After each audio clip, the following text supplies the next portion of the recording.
LG site, on the northernmost tip of that property, there's an undeveloped portion, and we would put an overlay that could potentially capture units there. To be very clear, everything I just went through on unmet need, there is no prospective developer, there's no plan, there's nobody knocking at the door. This is unmet need. We're putting overlay zones in place so that a developer could come in. We're giving them that option, if you will. The underlying zoning remains as it is. We're giving you a layer on top of that that allows it. Mr. Serenian summarized 800 Sylvan Avenue. I'll hit the highlights here. I have a concept plan that I'm going to show you in a minute.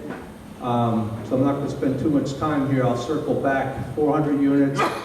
There's 94 for-sale townhouse units, 306 rental apartments, and of those 306, 80 would be affordable units and 226 would be market rate units.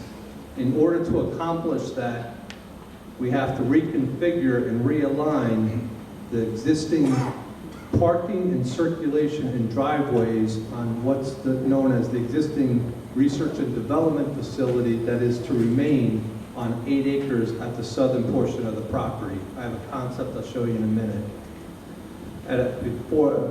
Before I get to that concept, this is an aerial photograph of the site. I don't know if you can see this back there, but on this plan, there's a number of labels. All they do is tell you what's going to happen in each one of the 3 quadrants. If you can see that red line is essentially the subdivision line. I have a better drawing in a minute, I'll get to it, but the purpose of this drawing is to show you that this is what's there today. And under this settlement proposal, it would be subdivided. There's the potential for it to be subdivided. There's no guarantee that it's going to be subdivided. It doesn't have to be under the settlement, but we're given the rights to that it could be subdivided into 3 parcels. The parcel all the way to the left, the existing R&D facility will remain, and then the other 2 parcels, the northern portion by the school would be redeveloped with the 94 townhouses, and the 3rd parcel closer to Sylvan Avenue would be redeveloped with the 306 apartments. I'll show you a concept in a minute. Over on the municipal site, Hudson Terrace site, the borough-owned piece of property, under the settlement arrangement, instead of the 57 units, we have a 15-unit project. 100% affordable housing project. 10 of them would be family rental units, and 1 is a group home with 5 bedrooms.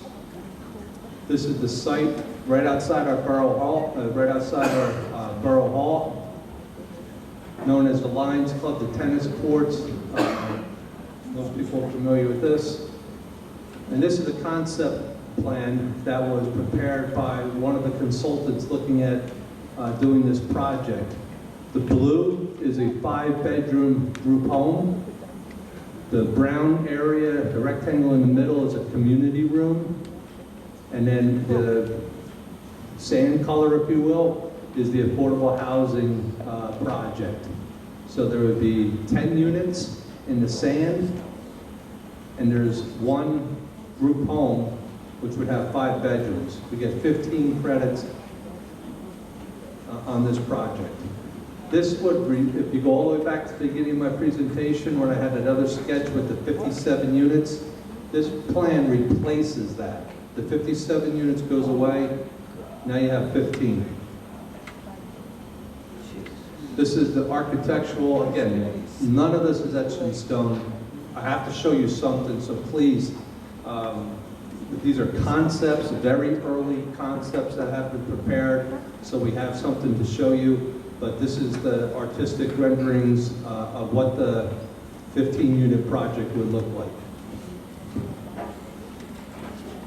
Unmet need. This map is designed to show all of the areas that I spoke of on one map.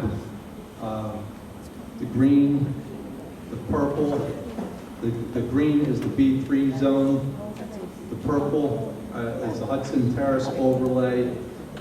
I spoke of 1000 Sylvan Avenue. That's where the existing LG facility is located today. Then we have the Sisters of the Peace overlay area, and then we have that new LG at 111 Sylvan Avenue, where the existing corporate campus is going up today. This would address all of our overlay areas. I'll take it one at a time. New LG headquarters, which is at 111 Sylvan Avenue. We're overlaying just a portion of the site, approximately 1.8 acres. On that 1.8 acres, we're looking at where we would provide an overlay zone that would allow 45 total units, which would include 9 affordable units, including the 9 with the 20% set aside. This is the existing site plan that has been approved by our borough that's currently under construction.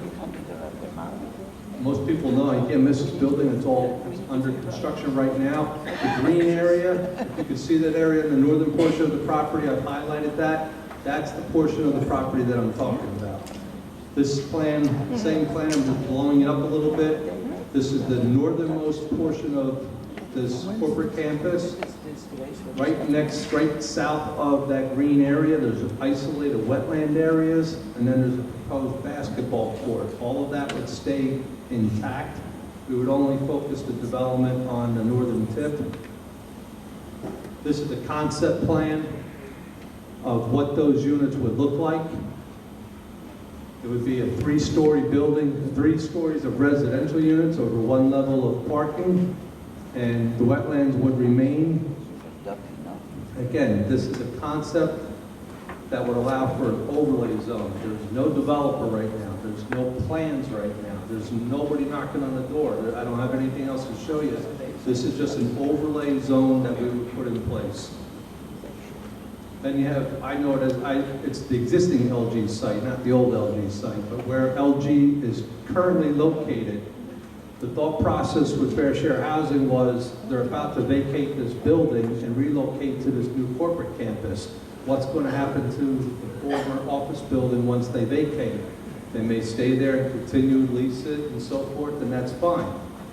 But they've requested an overlay on top of the existing site right now so that you have the existing commercial use as a permitted use, and nothing changes on the existing zoning. But again, we're going to give them this overlay zone on top of it. If the site is 5.46 acres, we have, if it's built out through the residential, if this is an age-restricted project, it would either be 55 or 77 units, providing either 11 or 15 affordable units with the 20% set aside. And this is the concept plan that we developed to show how those units would lay out. The reason why there's that 55, 477, it all goes to height, because one of the requirements that we're putting into this overlay zone would be that the building cannot exceed the tree height, respecting the scenic view shed, so that we don't want the buildings to pierce that tree line. And you have to do, there's a lot of engineering and architectural work to answer that question, and basically we're putting that option out there. And if they could demonstrate that they can do it and not exceed the tree line, they can get the additional story. But that's not something that we're going to take this development that far. It's an idea. So, and this is an age-restricted project. Then there's the Sisters of Peace site, located at 399 Hudson Terrace. Again, an overlay zone. The site today is 12.679 acres. We have agreed to provide an overlay zone that would allow for 40 age-restricted units or 50 age-restricted units. Of those, 30 would be affordable units with 10 market rate units, all age-restricted, or there's an option there where they can do 40 affordable units and 10 market rate units. This is the site, this is an aerial, there's no concept, there's nothing more right now than this aerial. So I don't have anything more to tell you, but we did meet with the sisters, we have gone over it, it's something that they have considered to help maintain their campus. So again, We don't have any plans, I don't have any architecturals, I have nothing to show you. It's an overlay zone. We're trying to capture that unmet need area. And then I close with Hudson Terrace mixed-use overlay. It's located in 2 zones, the B2 and the B4. It's about 16.78 acres, 15 units per acre if it's just residential, 20 units an acre if it's mixed use. And then the same thing with the B3 zone. It's about 10 acres, 9.96. It's already been investigated as an area in need of rehabilitation back in 2017. And that was 15 units an acre, again, for residential, or 20 if it is a mixed-use project. And those are those 2 areas. The green is the B3 zone. The purple, magenta, is the Hudson Terrace. That 15-unit project I spoke of, that 100% affordable housing project, is within the purple area. That's our municipal complex in that yellow area. That's highlighted there. You see the Sisters of Peace in blue, also shown as the overlay, and then the new LG, that 1.88 acres areas. So those are our projects. The only one that's not shown on this slide because it's too far away is the existing LG. I will close with just a quick, who can live in affordable housing? There are income limits, moderate, between 80 and 50% of the regional median income, low, and then there's very low, which is 50%, down to 30%. This is the chart. I know you can't read that, so I thought ahead and just blew up Bergen County. Just so you know, that chart, it's a chart that we don't prepare, the state prepares. Anybody can get that at any time. It's online. It's published by the state. It's entitled 2018 Affordable Housing Regional Income Limits by Household Size. It's one of the most common questions that people ask me at these type of meetings. Every single county in New Jersey is represented. We're in Region 1, Bergen County, and I just took that and just blew it up so we can see it. You can see what the income limitations are in Bergen County for 1 person all the way up to a 5-person family.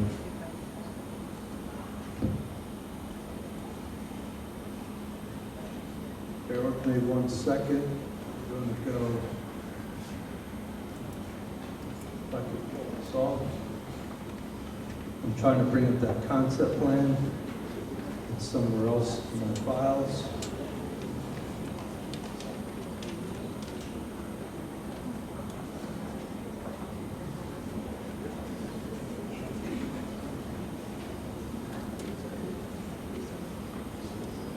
I have it on my screen.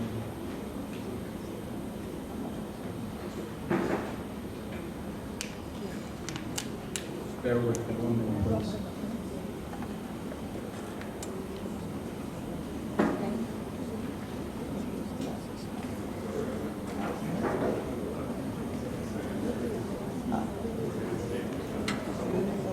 I have to get 100% out of it first. There we go. Then I come back here. Then I go here. And then I go here. Come on.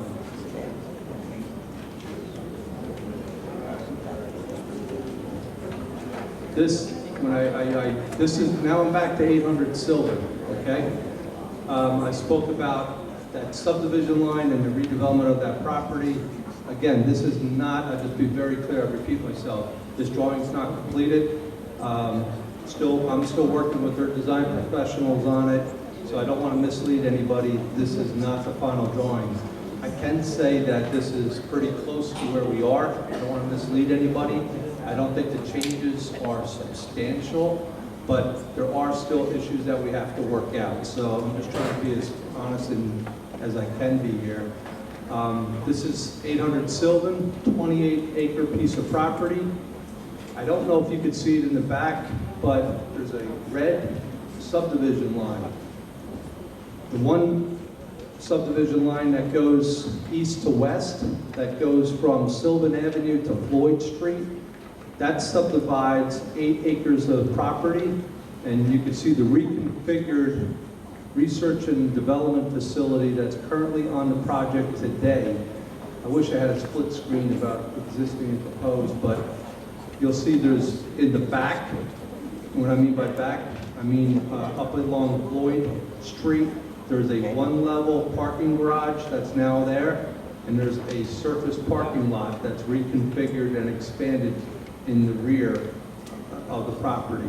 In the front of the property to the east, between the existing building and Sylvan Avenue, there's a new surface parking lot.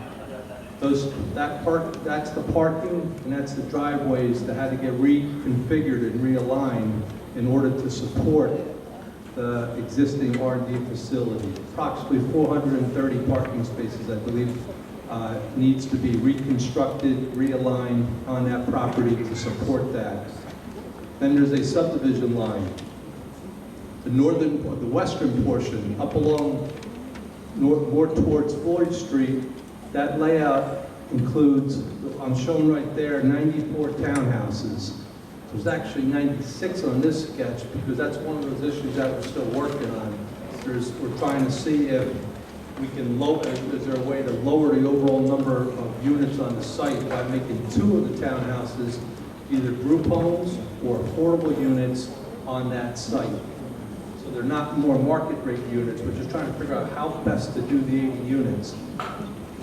So there's 94 townhouses plus 2 possible group home townhouses shown on that property. You can see the access to the townhouse development. There's 2 points of entry off of Sylvan Avenue, generally in line where they are today. We're trying, the key components of this plan are to maintain as much of a buffer as we possibly can along Floyd Street, number 1. Number 2, no vehicular access out onto Floyd Street. Keep everything internal. And we're trying to also save as much of the trees and the vegetation that we can along Sylvan Avenue. So that's the 94 townhouse project. In the middle, surrounded by the townhouses and next to the R&D facility, is an apartment building. 306 units. The front portion of the building is 3 stories over 1 level of parking, so it's a 4-story building. The rear, well, the predominant, most of the building is 4 stories over 1 level of parking. So it's 5-story, 4-story total apartment building. You can see looks like, I would say 3 upside down U's. Those are the darker yellow, that's the apartment building, and in the middle, those shaded area, those are amenity decks, outdoor decks that would support the apartment building. The parking is underground, it's buried underneath. It's partially buried underground, it's partially exposed, depending on where you are because of the elevation of the site.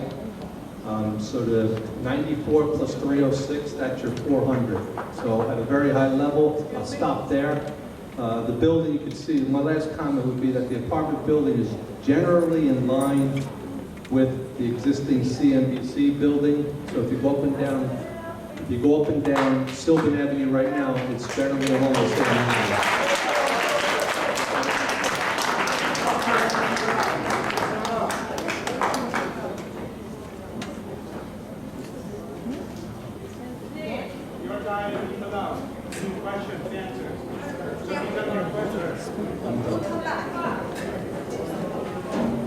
Is there anyone on council that has any comments? We've got one more presentation. We have numbers regarding school children. All right. One more presentation. And you guys can ask all the Bob, how long do you need? Half an hour. You guys have 10 hours. You will There's a lot of understand. information that needs to be going through. How long do It's you need? important that this information comes through. There has been emails being sent We out. need 10 minutes. How they got my email, I have no idea, but apparently they did, and they've been sending out stuff with false numbers. We're bringing in the number man now. Robert Powell is the Managing Director of Nassau Capital Advisors, LLC. He was previously the first Executive Director of the New Jersey Economic Development Authority, which is a public development corporation. He's qualified as an expert for the following agencies: public and private and affordable housing analysis and development, the U.S. Department of Housing and Urban Development, the New Jersey Department of Law and Public Safety, which is all part of the New Jersey Development of Community Affairs, Hoboken, New Jersey Authority, Asbury Park Housing Authority, Red Bank Housing Authority, Bergen County Housing Authority, New Jersey State of League of Municipalities, Township of Rockaway, Town of Princeton, West Windsor Township, Township of Washington and Gloucester County, South Brunswick Township, the Borough of Orange, Consortium of Municipalities in Mercer and Ocean County. He's been published in many scholarly publications on affordable housing, and we brought him here tonight to show you the real numbers, not what you're getting in your emails. Please pay attention. Please indulge Bob for 10 minutes, he said, and then we'll have questions. Okay? Thank you. All right. I know it's been a long process in the evening. I appreciate it.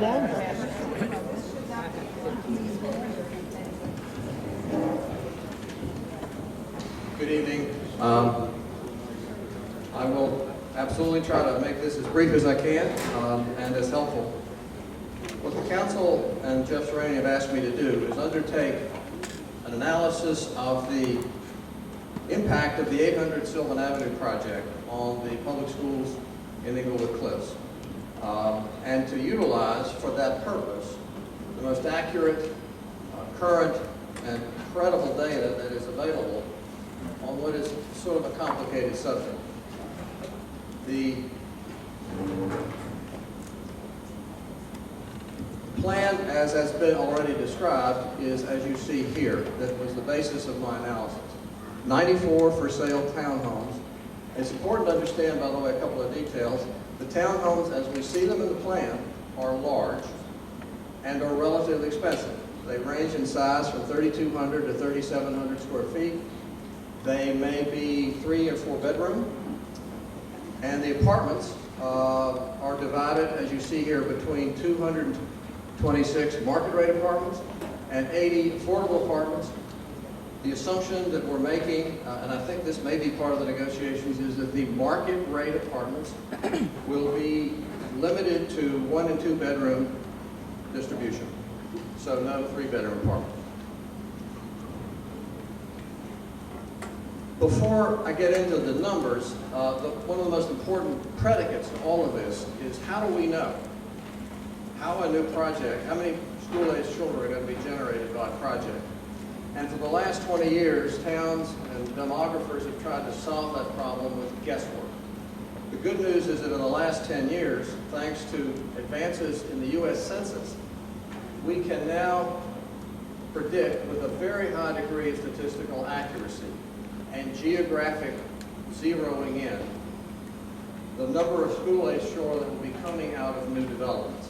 And the reason that that is true, if you can see the text, but I'll summarize it for you, is because of recent census advances. So the census does a biannual census, as you know, every 10 years. But in between the big census, the American Community Survey interviews a sample of households all over America with a long checklist of questions, about the kind of house they live in, who lives in the house, what's the value of the house, what's their income, where do their kids go to school.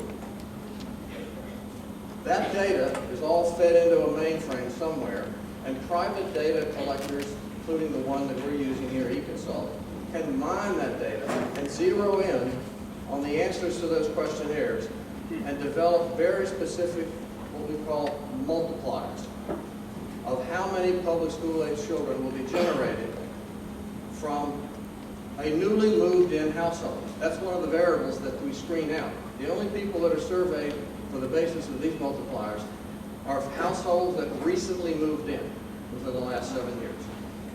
And I'd also point out that it also screens out public school-aged children who don't go to public school. We know how many of them, if we wanted to, are going to private school or homeschool. So we wanted to make sure that variable was controlled. We control for the housing size, the type of house, single family, multifamily, and bedroom. So with all of that, we get multipliers. And the multiplier simply means that if across 100 3-bedroom townhouses, the data indicates that the school-age multiplier is 0.3, that means in those 100 new townhouses, we are likely to get 30 new public school age children. We can then, with the data, allocate those 30 students across limited grade level areas. Not every grade, K through 12, but as you'll see here, we can break it down between elementary, middle, and high school ages. So that's the methodology. It's the gold standard. It's the basis of all the mitigation analysis that's done, all the predictions that are done now by independent experts on public school age children, and it's fortunately now available to us. What I want to do now is cover 3 basic points about the findings and conclusions of my analysis, and then I'm going to briefly walk you through the details of all 3. Number 1, how many public school age children are likely to be generated by the 800 Sylvan Project? That's the first question. How many? And where will they be headed within your school system? Point number 2, what's the fiscal impact of the project on your taxes?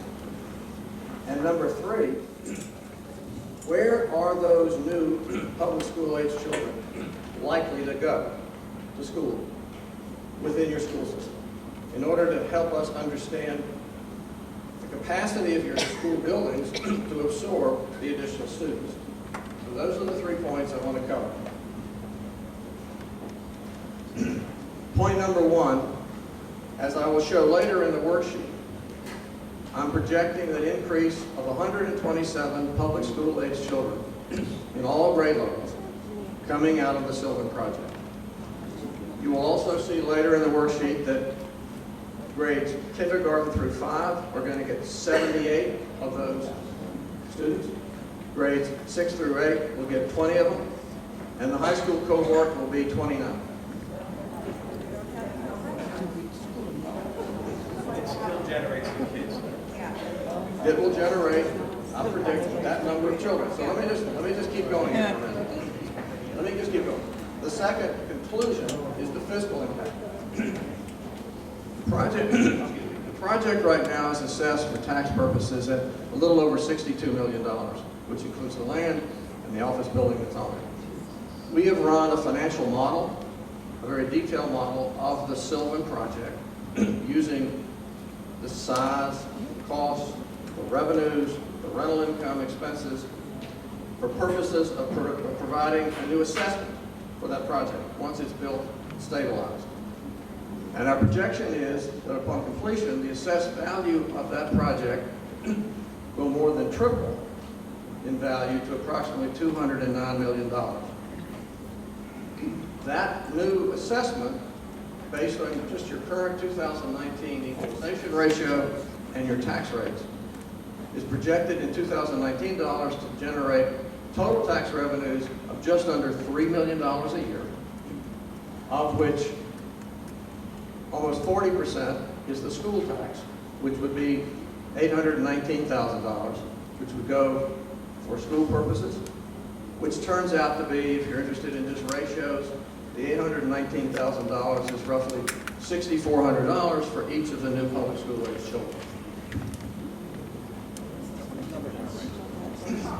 Let's talk about the final point, and I'm going to give you some more detail later, time permitting. School capacity. What happens when the 127 kids arrive for public schools in the 2 buildings you have now, plus the high school level? Right now, the projection is, as you'll see later, that of the 127 new students, 98 of them are going to be headed towards grades K through 8 in North Cliff and Upper School.